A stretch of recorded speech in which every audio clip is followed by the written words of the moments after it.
Le 26 juillet 1941, le président Roosevelt aux États-Unis prend un ensemble de mesures qui vont être lourdes de conséquences pour l'avenir du monde. Il va confisquer les avoirs japonais et les possessions japonaises sur le territoire US. Et d'autre part, il va organiser un embargo total du pétrole sur l'archipel nippon. Alors il y aura aussi des camps, hein. Bon voilà, on mettra 100 000 Japonais dans des camps à titre préventif, hein, histoire qu'ils ne fassent pas le zawa sur le territoire US, enfin bref. Et donc quelques mois après, enfin très rapidement à vrai dire, ce qui deviendra l'Indonésie plus tard, eh bien on boite le pas et le résultat des courses, bah, c'est 90% des importations, 90% des importations de pétrole dans l'archipel nippon, eh bien qui est coupé, les vannes sont coupées et puis derrière, bah, le commerce japonais en souffre, hein. C'est les trois quarts du commerce qui est en vrac. Voilà. Alors de cette petite anecdote historique, c'est quand même toujours intéressant de remarquer une chose, c'est que évidemment, les conséquences derrière, bah, vous les connaissez, hein. En décembre 1941, c'est l'attaque lâche du Japon sur le territoire américain, puisqu'il y a le bombardement et l'attaque de Pearl Harbor. Voilà. Alors ça, c'est ce qu'on retient évidemment à l'école, hein. On ne vous parle pas trop de l'embargo avant, puisque ça n'intéresse pas trop. On préfère retenir effectivement les petits bridés énervés qui montent dans les zéro Mitsubishi pour aller attaquer les anti-américains. C'est comme ça, hein, on a toujours un enchaînement de cause à effet dans l'histoire et puis on ne retient toujours que des choses assez basiques, hein, parce que c'est plus facile à retenir et puis surtout ça arrange bien évidemment les vainqueurs, c'est toujours comme ça. Bon, depuis, ils leur ont balancé 2 bombes atomiques sur le coin de la gueule, ils sont calmés les Japonais, hein, voilà.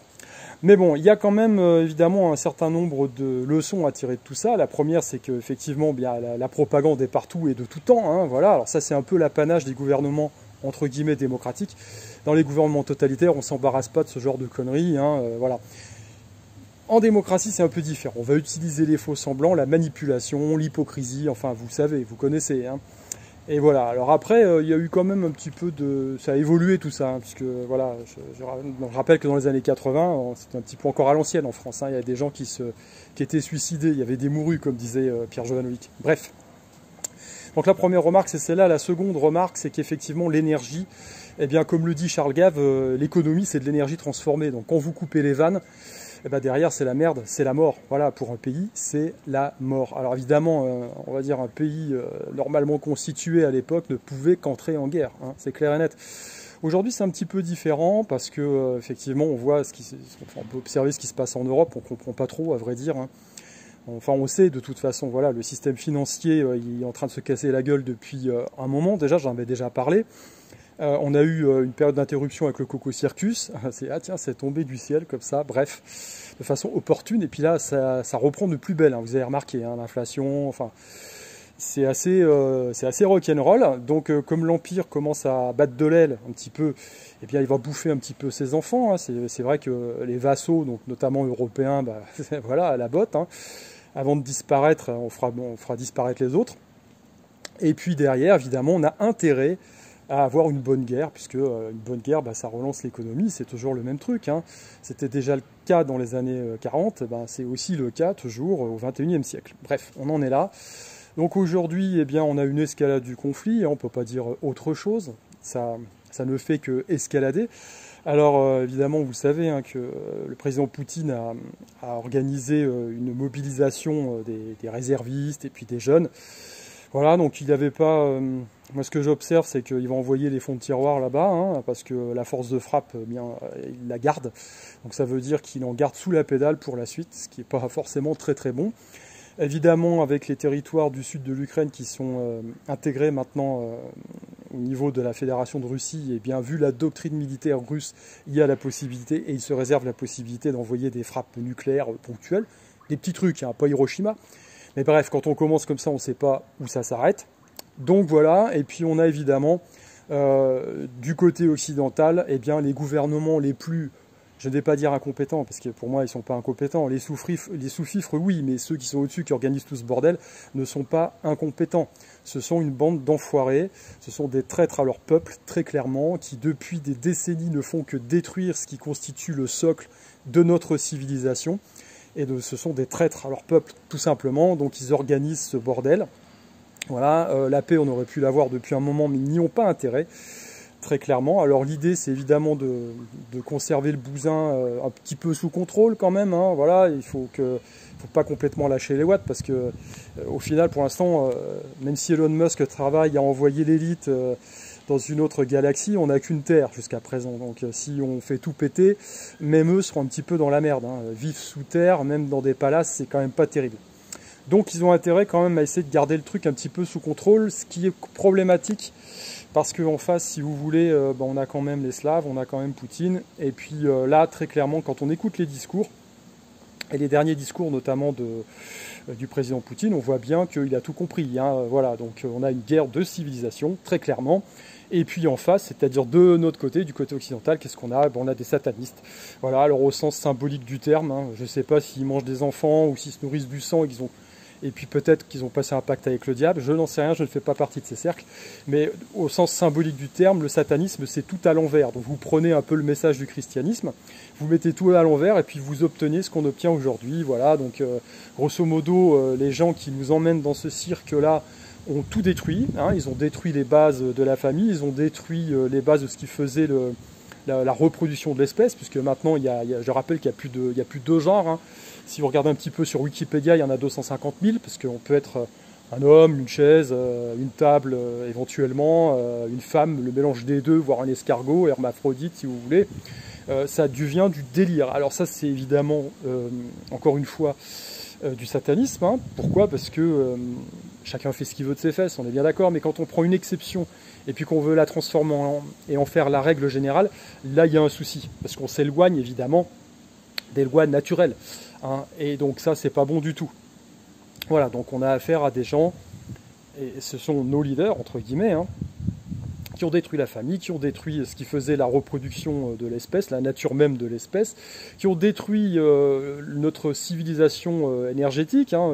La base de notre civilisation, c'est le pétrole. Voilà, donc on peut toujours essayer de pousser le tout électrique et le solaire. Jusqu'à présent, notre civilisation industrielle s'est bâtie là-dessus. Et donc il n'y a rien qui est prêt, hein, derrière, très clairement, c'est une vue de l'esprit. Donc effectivement, de l'autre côté, ça serait bien de pouvoir dépecer un pays qui est à l'échelle d'un continent, parce qu'avec toutes les matières premières dont on a besoin, je le rappelle, ça serait quand même vachement intéressant. Voilà, puisque l'idée, évidemment, c'est de faire, encore une fois, un gouvernement mondial pour masquer un peu tout le cirque qui s'effondre, hein. Voilà, tout simplement. Donc voilà, donc on en est là aujourd'hui, on attend. La meilleure des choses, c'est évidemment de se préparer à la vague, parce que je pense qu'elle risque de nous tomber sur le coin du nez, puis elle va faire mal, celle-là. Donc voilà, il faut se préparer. C'est un petit peu l'objet, hein, complètement de mon dernier ouvrage. Je suis en train de faire la mise en page, j'essaie de le sortir assez rapidement. Ça vous donnera des pistes déjà pour comprendre un petit peu tout ce bordel, hein, pour comprendre ce qui se joue derrière le paravent. Parce que bon, à un moment donné, il faut arrêter d'être manichéen, il faut regarder un petit peu plus loin, faut ce que j'appelle dézoomer. C'est un outil très intéressant. Quand on a le nez un petit peu dans la fange, on voit pas plus loin que le bout de son nez, c'est le cas de le dire, et de son propre caca. Là, il faut dézoomer au maximum, puis on voit un petit peu le plan d'ensemble. Et là, on comprend mieux. Donc l'idée, ça sera de se préparer au mieux possible pour passer cette vague. Parce que de toute façon, ils vont se planter, très clairement, puisque les lois de la nature sont telles que ils ne peuvent pas réussir d'une façon ou d'une autre. Maintenant, on va s'en prendre plein la tronche.